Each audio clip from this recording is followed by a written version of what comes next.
It was supposed to be a peaceful retreat, a chance for Maya to clear her head after months of stress. She had rented a small, isolated cabin deep in the woods, far away from the noise of the city. The drive there had been long and tiring, the road narrowing into a single gravel path surrounded by towering trees. As the sun dipped below the horizon, Maya finally pulled up to the cabin. The place looked as rustic and cozy as it had in the photos. A single story with wooden walls and a stone chimney. It sat nestled in a small clearing surrounded by dense forest. The fading sunlight cast long shadows across the ground, and the air was cold and still. Maya grabbed her bags from the car, glancing around at the eerie stillness of the woods. The wind rustled the leaves, but other than that, there was no sound, no birds, no animals. Just an unsettling quiet. She shook off the feeling of unease and made her way inside. The cabin was just as charming on the inside. The main room was small but cozy, with a large stone fireplace and worn furniture. A table and chair sat in one corner, and a thick rug covered most of the wooden floor. A few paintings of forest landscapes hung crookedly on the walls. After unpacking her things, Maya sat down by the fireplace, hoping to unwind. She had found an old, worn journal on the table when she arrived. Curious, she opened it and began to read. The handwriting was frantic, messy, and hard to follow, but one line jumped out at her. "Don't stay after dark. It watches you." Her heart skipped a beat. The rest of the journal was filled with similar warnings, paranoid ramblings about being watched, strange noises outside, and something lurking in the woods. At first, Maya brushed it off as nonsense, just someone's attempt to scare visitors. But as the evening stretched on, she couldn't shake the growing sense of dread. The wind outside picked up, howling through the trees. And then, she heard it. Footsteps, soft but deliberate, like someone was walking just outside the cabin. She froze, her breath catching in her throat. Was someone out there? She moved cautiously to the window, peeking through the curtains, but saw nothing. Just the dark forest. But the footsteps continued, circling the cabin. Suddenly, there was a knock at the door. 3 slow, deliberate knocks. Maya's heart raced as she gripped the fireplace poker, fear tightening in her chest. She stood motionless, staring at the door, unsure of what to do. When she finally opened it, no one was there. Just the cold night air and the empty woods. But when she turned back inside, she wasn't alone. A man stood in the corner of the room, half hidden in the shadows. His face was pale and his eyes were sunken. His clothes looked old, tattered, as if he had been lost in the woods for years. He said nothing, just stared at her with those hollow eyes. Maya's heart pounded in her chest as the man stepped closer. The cabin seemed to pulse with a life of its own, the air thick with something unseen. "You read the journal," the man said quietly, his voice a low rasp. "I wrote it when I still believed I could escape." Maya clutched the fireplace poker, her knuckles white, but she didn't move. "What do you want from me?" she demanded, her voice shaking. The man tilted his head, his eyes narrowing as though the answer were obvious. "I want what anyone would want, freedom." He paused, letting his words sink in. "The cabin won't let you leave, Maya. Not unless you make a choice." "What choice?" she whispered, terrified of the answer. "It's simple," he replied. "Either you stay here forever, or you find someone to take your place." Maya shook her head. No. There has to be another way." The man's face darkened. "There isn't," he said. "I've tried everything. This place, these woods, they feed on fear, on life. The only way out is to pass the curse onto someone else. The cabin. It needs someone to stay. Maya's mind raced. Was this all real? Could she really be trapped here forever? She thought about the journal, the strange events, the footsteps.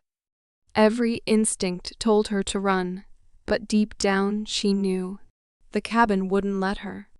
So I have to trap someone else? She asked, her voice barely audible.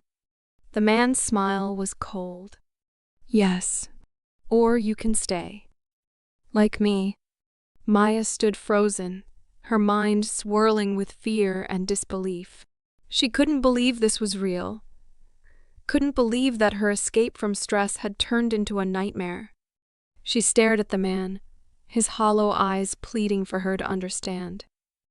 But how could she? I won't do it, Maya said, her voice stronger than she felt inside.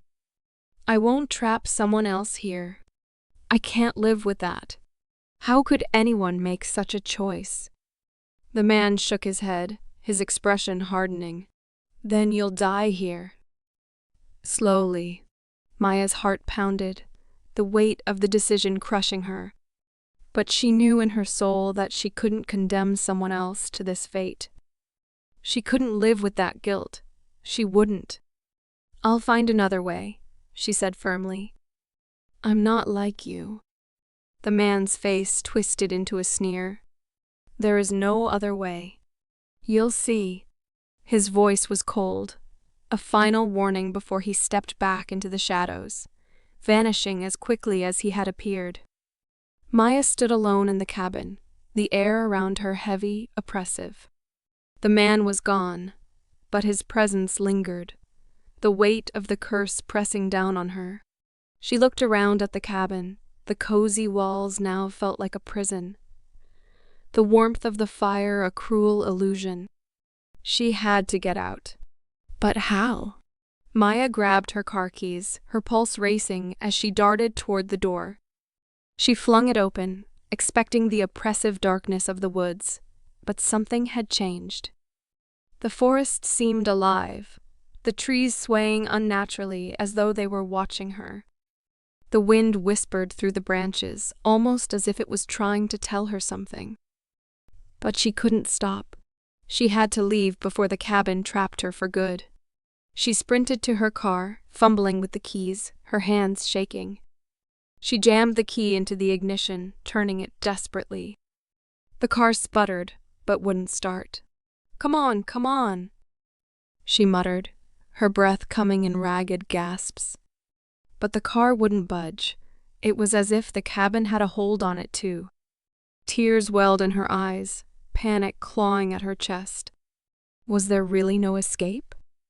Had she made the wrong choice by not condemning someone else to this fate? In her despair, Maya remembered something from the journal, the frantic handwriting, the last entry. It had mentioned a place in the woods, a clearing where the curse had begun. Maybe, just maybe, that was her answer. She had no other choice. With a deep breath, she left the car and plunged into the woods, the branches clawing at her clothes as she ran. The trees seemed to close in around her, but she kept going, her legs burning, her lungs aching.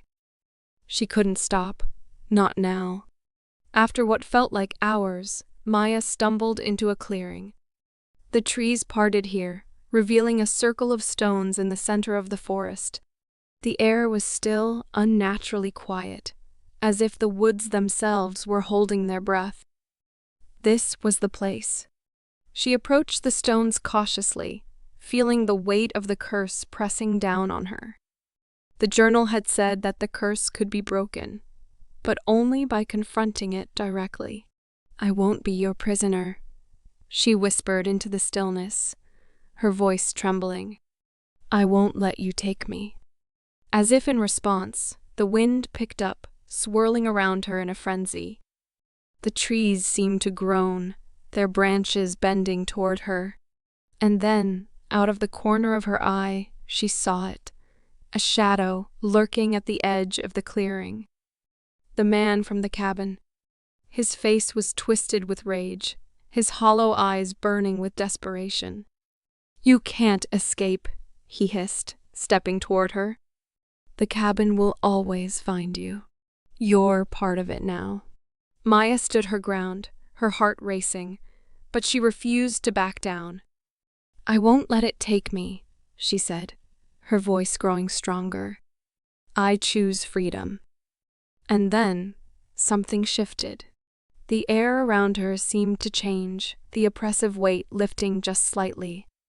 The shadow of the man flickered, his form becoming less solid, as though her defiance was unraveling the curse itself.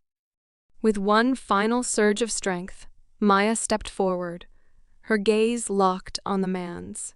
"You're the one who's trapped, not me." The man let out a scream, a hollow, agonizing sound that echoed through the clearing. And then, as quickly as he had appeared, he was gone. The wind died down, the trees stood still, and the clearing was silent once again. Maya collapsed to the ground, her body shaking with relief. The curse was broken. She had done it. Slowly, she got to her feet and looked around, the clearing bathed in the soft light of dawn. She didn't know how, but she knew she was free. The cabin would no longer hold her, no longer have power over her. And with that, Maya made her way back through the woods, the trees parting easily now, as if they too were glad to see her go. As she reached her car, she hesitated for just a moment, glancing back toward the cabin. It looked the same as it had when she arrived, but now it felt different, like a distant memory fading into the past. Maya smiled to herself as she started the car. It roared to life easily this time, and she drove away, leaving the cabin and its curse far behind.